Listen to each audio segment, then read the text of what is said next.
Always a pleasure to get Peter Bukowski on Locked On Lions, Locked On Packers off-season crossover. Let's do it. You are Locked On Lions, your daily Detroit Lions podcast. Part of the Locked On Podcast Network, your team every day.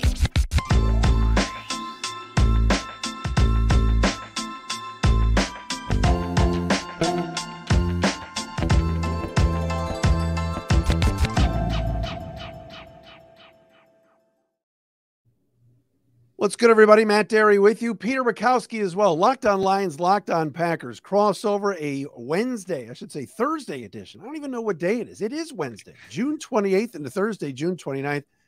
I just love this man so much. It's been such a long time. Thanks for making us your first listen. Thanks for being an everyday, or whether it's on Locked On Packers or Locked On Lions. But Pete, excitement in the air. We got training camp in like a month. And here we are, you and I talking to the Lions and Packers. We had to set this up. How have you been? What's going on up in Ashwaubenon? Come on, talk. Not much has changed since last year, Matt. No, everything has changed. That's what makes this such a fun off season for Packer fans. In a lot of ways, it's a scary, anxious time because you don't know what you're going to get. And that makes it really exciting for me as someone who gets to cover this every day. Like, you know how it is. And I would be interested to hear if you felt this during the Matthew Stafford experience, where it's just sort of like, I know what this is going to be every week of every year because it looks the same for so long. And all of a sudden you get this new thing and there's this wave of excitement. Matt LaFleur was that for this team. And so this is a really exciting season to see what Jordan Love has, unless and until he's terrible, but then it'll be interesting and exciting in a new kind of way. So I'm having fun here. What about you guys? Oh my gosh. I mean, this town is just going nuts. And you know this, and you and I have talked so many times, but it's a Lions town first and foremost. But now the baseball team's terrible. The basketball team, I mean, the Pistons are still rebuilding, and it's been a while now. And the Red Wings have been disappointing in their rebuild. So it's like, can we get something to save us here as Detroit sports fans? And it's the freaking Lions. Can you believe that? And it's all positive. I mean, somebody asked me the other day about, well, the Jameson Williams thing, is that a stain on what's going on? I said, not at all. Yeah, he's suspended and the gambling stuff. And it sounds like there's more gambling suspensions coming, according to Adam Schefter today. But for the most part, anything that's ever negative that happens just immediately gets turned right around to, oh my gosh, we got Dan Campbell and Brad Holmes and these cool helmets and all this player and that player, and the drafts have been good. So no, there's nobody in this town that doesn't think. I have to say, I did not love the alternates. You didn't love them? Mm-mm. I think their classic uniform is pretty great. Like, I just kind of don't. I feel like some teams you don't need to do the weird alternates, and the silver and blue is great. Well, the sleek Lion and from the old school 50s and 60s, people are into. They're only going to wear them twice. The one knock on it was that they're going to wear those with their color rush grays. People wanted to see them with the blue or the white, but no, man, everything's roses here. There's not a single person here that doesn't think they're not going to win the division. It's getting cocky around here, Pete. Can you believe that? You guys have owned this division, and obviously the Vikings too, but no, everybody thinks it's Detroit's. Well, I have to tell you, I have a Packers to win the NFC North ticket at better than 4-1 odds. So it's not that I think that that's necessarily what is for sure going to happen. I just think this division is so up for grabs. Like all of these teams, I think, can make, with the exception really of Chicago, unless Justin Fields makes some huge leap, with apologies to Lauren Cox. I just don't see them being in it. I think the Lions, Vikings, and Packers are all really, really close. They all have these question marks that come in. And actually, I came in really excited to pose this question to you. So I was listening to a show, and they were talking about, okay, what is the thing? If the Lions are going to make the leap this year, or a quasi leap, 9-8 last year, to be like an 11 win, a bona fide, this is good, they win the division team. What is going to change? Because they were already a really good offense last year. Yes. And it seems tough to expect like Jared Goff and co to keep that level of play. You lose DJ Chark, Jameson Williams out half the year. Like, I don't know, that seems like it's going to be tough. It's got to come from the defense, right? Yeah, but I think the offense can actually be better, and that's crazy to think when they were top 5 last year, because they were really good. Right, they didn't have a home run hitter, at least healthy. DeAndre Swift at times had a few games where it's like, all right, swing pass, and boom, he breaks 30, 35 yards. But I think they think Jahmyr Gibbs is going to be that guy. I think they think, and again, this is them thinking, not me, Sam Laporta is going to be better than Hawkinson and more explosive and not just catch the ball and drop to the ground like Hawkinson did. And then you get Jamison Williams back for week 7 and beyond, they hope. So you're getting, 11 games out of him or whatever, and he's really good. And so you go, wow, on top of having a dominant offensive line and David Montgomery, maybe an upgrade from Jamal Williams, we'll see. So I think, and Ben Johnson back for another year. So you've got some chemistry with the offense. Yes. Like you said, the defense, can it get any worse than it was last year? Probably not, because there were times that they were really bad. Right. But another year of Hutchinson, improvement at linebacker, drafted Jack Campbell in the first round. The secondary is 10 times better. But the biggest thing that I've said is tough to open up the season in prime time with everybody watching against the Chiefs with a brand new secondary. That's going to be difficult. But no, I'm not going 9. I'm not going from 3 to 9 to 13 or 14. I'm not. I think it could be 11, maybe, but they got a lot of breaks in the second half of last year. And then they caught you guys at the right time at the end of the year last year. So we'll have to see. Everybody wants to know about Jordan Love. I know you seem excited about what's going on up there with the quarterback position, right? Well, I've been, I would say, generally in the upper percentile of people who believed in Jordan Love going back to the draft. I really liked the talent. I really liked when he was a sophomore, what he showed that season, that breakout season at Utah State. And I know it was at Utah State. I was just like, this guy is the modern quarterback. He can move. He can create off script. And what I thought was so interesting, Matt, is going into the 2020 draft, we didn't really know where the Packers stood with Aaron Rodgers. He had the bad 2015 season, 2017 breaks his collarbone, 2018, Mike McCarthy gets fired. 2019 is like a meh season statistically. And so there were a lot of questions about what the future was going to be. And Matt LaFleur was asked at the combine, I will never forget this. And he said, okay, if you decide to take a quarterback, what are you looking for? And LaFleur essentially tallied off point by point the strengths of a Jordan Love scouting report. Like, will stand in and make a throw, will be willing to throw over the middle, can create off script, has the arm talent that you can't teach, all of that stuff. That's the strength part of Jordan Love's game. Now, we could talk about some of the flaws that exist and some of the things that he's had to clean up mechanics wise, but they looked at the strengths that he has, the upside that he has, and went, this guy checks every box for us. And the excitement right now in that building, we had Jordan Rodriguez on the show earlier this week talking, and she had extensive conversations with Matt LaFleur. She actually talked to LaFleur like the day after the Schneidman expose piece on The Athletic came out, and Aaron Rodgers is like ripping people and telling tales out of school and all this stuff. And still Matt LaFleur was candid about, that experience and what they're excited about with Jordan Love. They're really excited for Jordan Love. And I think a lot of the fans are too, just because, as I said earlier, it's something different. Let's see what he can do. That's really exciting. Do you take credit for being one of the first Aaron Rodgers haters? I mean, you were on the bandwagon. You were always like, hey, I think the Packers are still really good, but this guy's game is deteriorating. You said it years ago. You and I talked about week 18 last year. Remember? You said really funny. Like, you weren't surprised. No, I wasn't. But what's funny is, if you go back to 2015, 2016, and there was this sort of like, are you sure? I think it was actually after 2017 going into 2018. That's when the analytics crowd really came out and was like, are we sure Aaron Rodgers is still an elite quarterback? And I was like, yes, I'm sure. And I was defending Aaron Rodgers. But then after 2018, and I don't remember if it was before the 2019 season or after, I went through and basically charted every game of Aaron Rodgers and found that one of the biggest reasons the offense wasn't working was him, that he was missing throws, he was missing reads. And then, we know what happened 2020 and 2021. He goes John Wick and tears through the league and reminds us all that he's Aaron Rodgers. But then last year, it was a little bit of a reversion to the buddy ball stuff. I'm just going to throw to Allen Lazard, 50-50 ball. It's 3rd and 2. And I'm going to throw a 40-yard go ball into coverage, missing open receivers, getting jumpy in the pocket, and then hurt. A lot of the Packer fans that are big Aaron Rodgers fans will say, well, he was hurt. Well, guess what doesn't happen a lot? 39-year-old quarterbacks playing 17 healthy games.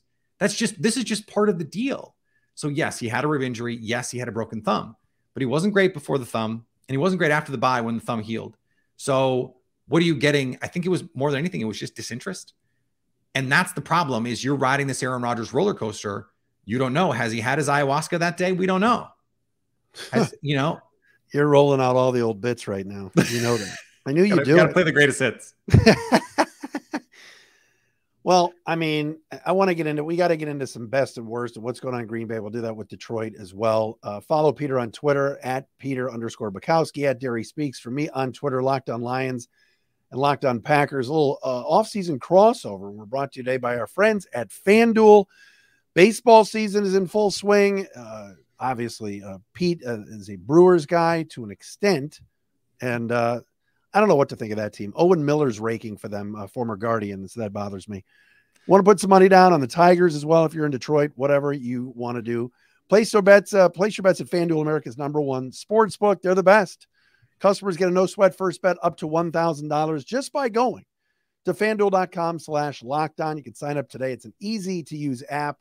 Simple. It really is the best. Peter was just talking about a little futures bet, which you can do at FanDuel as well. Don't miss your chance to snag that no-sweat first bet up to $1,000 when you join FanDuel today.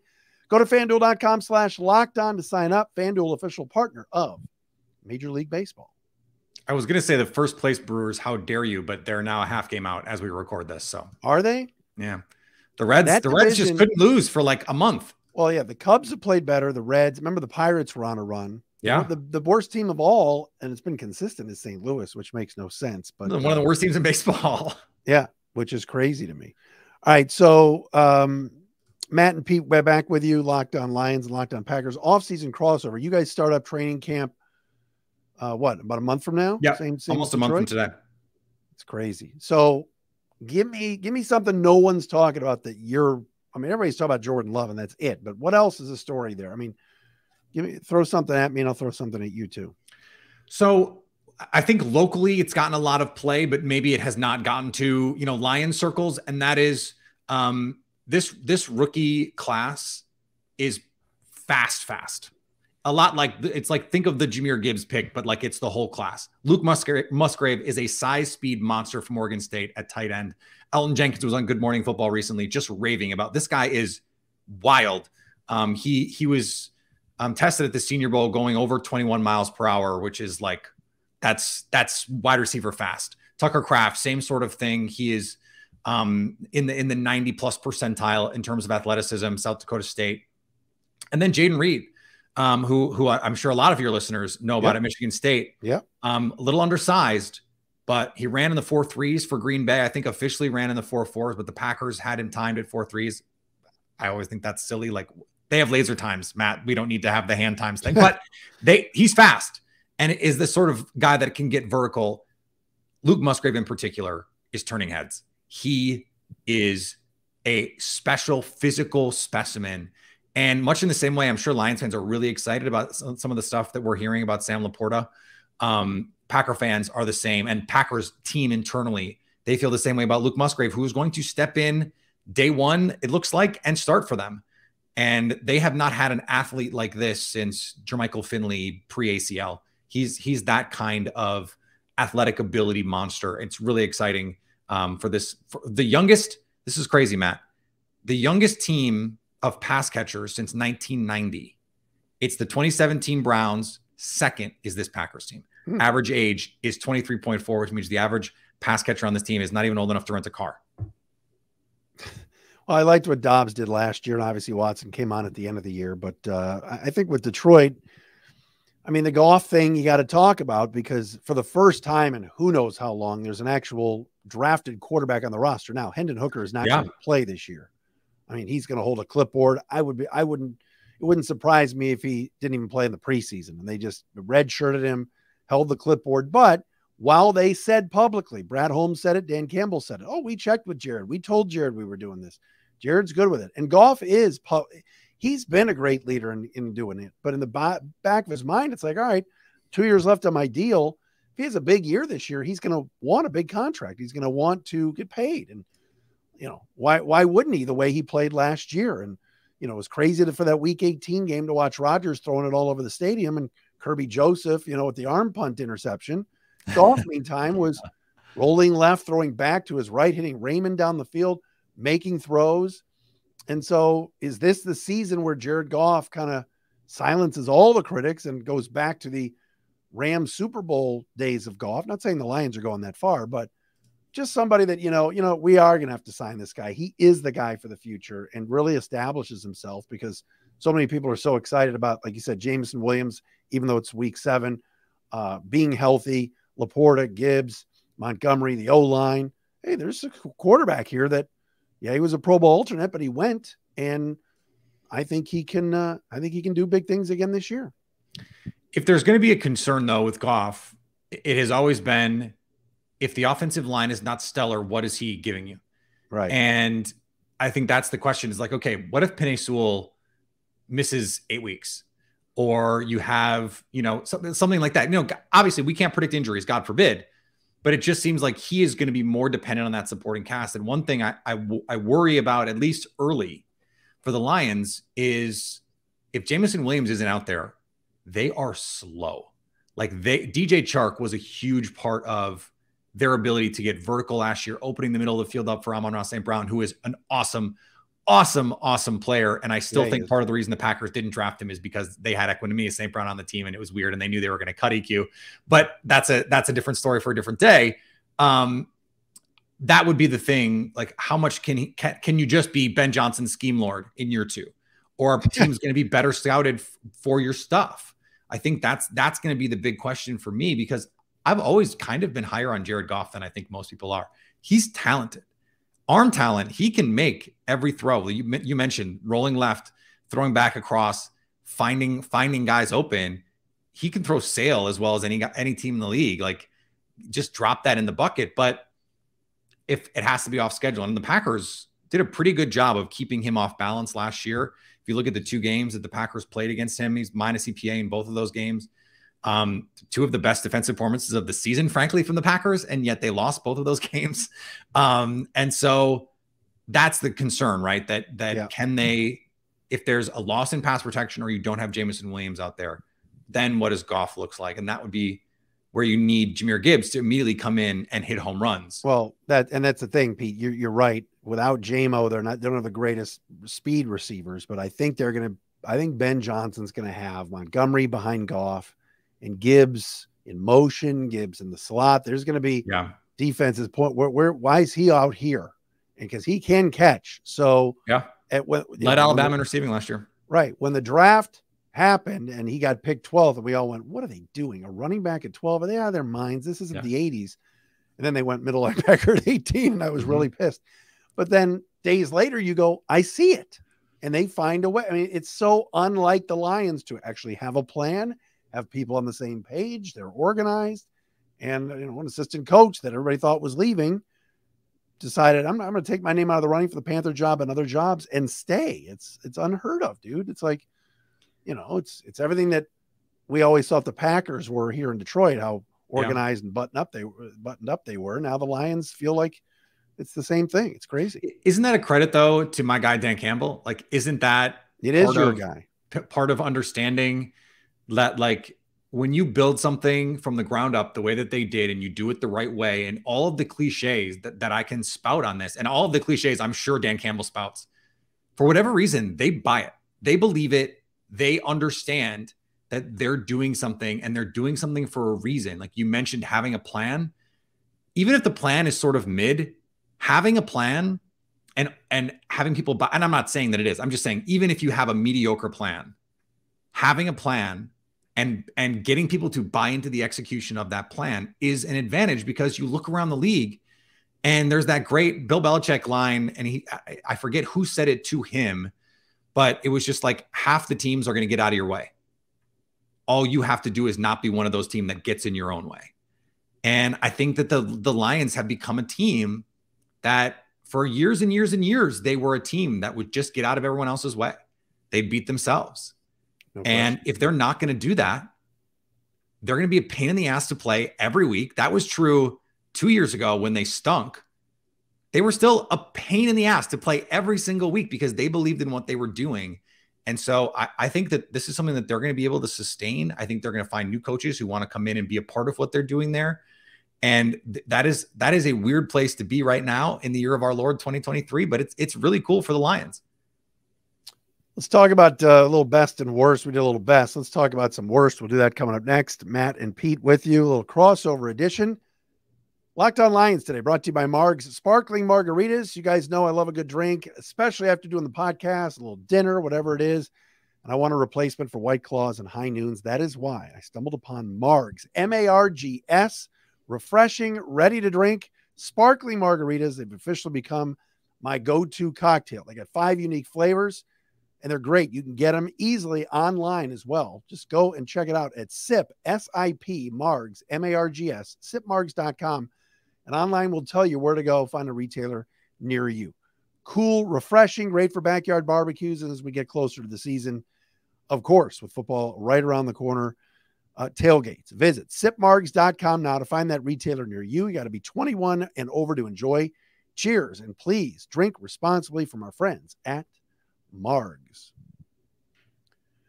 All right, wrapping up with Pete Bukowski, Matt Dery with you as well. Locked on Lions, Locked on Packers, little Wednesday crossover edition. Great to see Pete and catch up.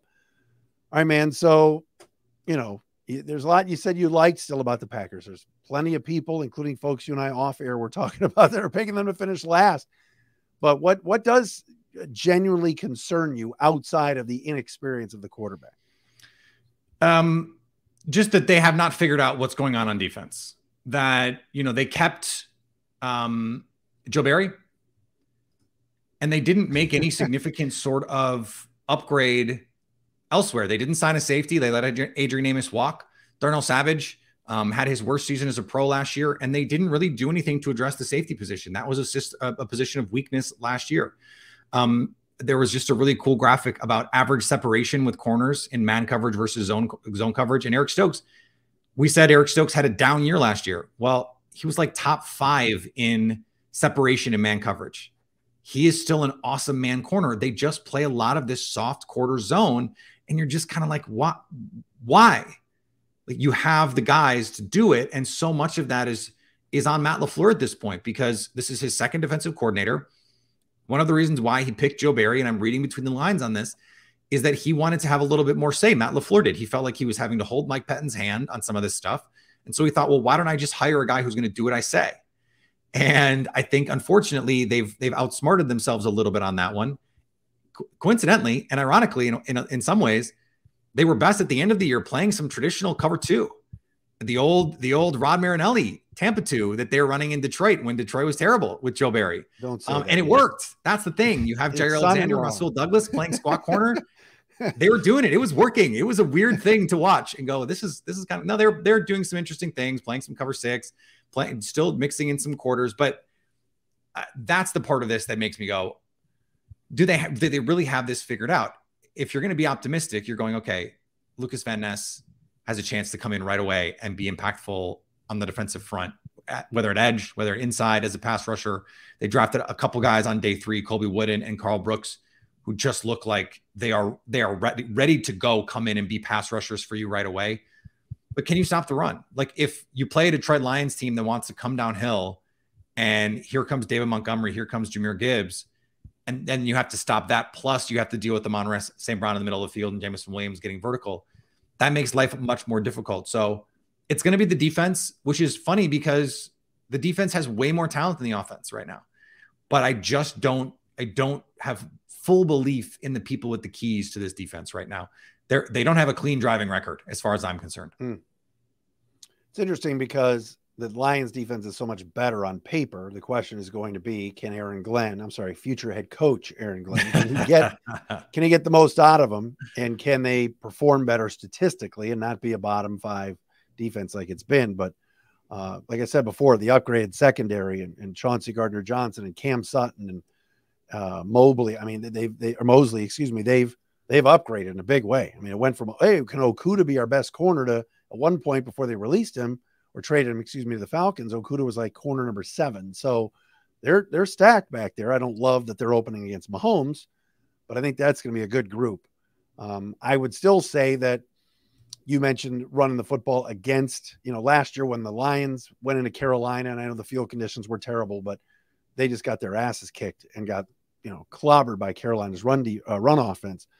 Still concerned maybe that the Lions don't have that D tackle, the guy in the middle, like when the Kenny Clark type or whatever, that just is a playmaker. And they didn't really go there. That they took a guy, they drafted in the 3rd round, but other than that, I think that's still the spot where they could add, is the middle of the defensive line. But if Hutchinson's doing his thing and they get Harris healthy, Quara healthy, and James Houston was a surprise, I think they're going to get to the quarterback. I mean, like I said, they got to the quarterback in week 18 last year. That was one of the big reasons why the Packers offense could not move the ball effectively. They had to bench Josh Nijman in that game and put in the rookie Zach Tom. And yeah. I saw Aiden Hutchinson at the Super Bowl. We talked for a couple minutes. Yeah. Like I'm 6'3". I'm like 200 pounds. I'm a like, just as a normal human, I'm a big enough guy. Right. Aiden Hutchinson is enormous. Yeah. Like absolute. I was kind of blunt. I knew he was big. I knew he was tall, but you can never tell on a football field.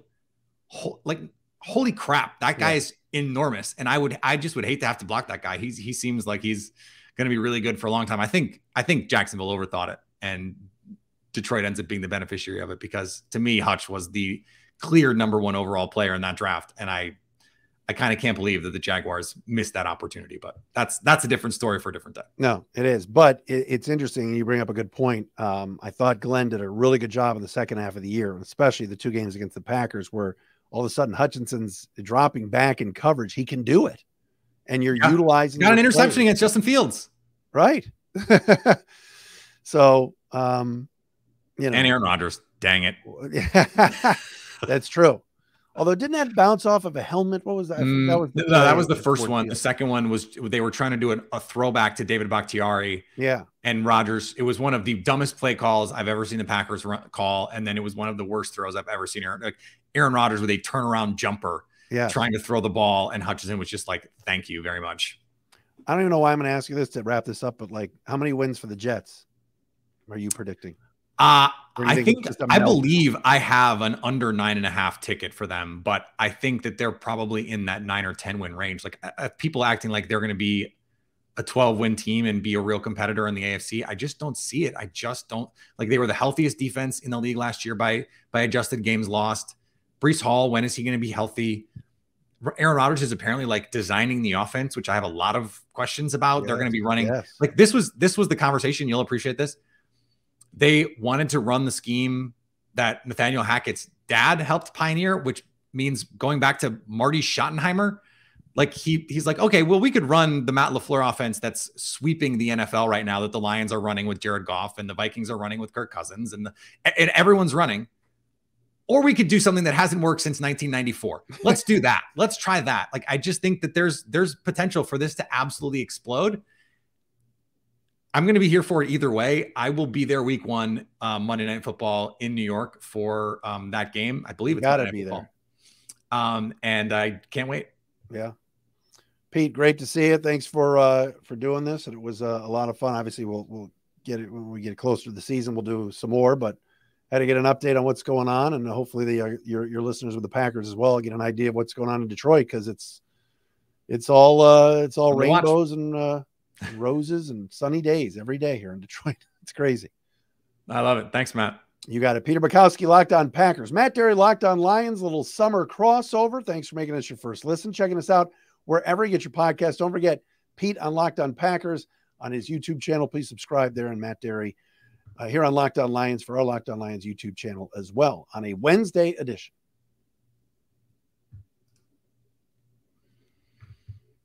Cool, man. I gotta jump because my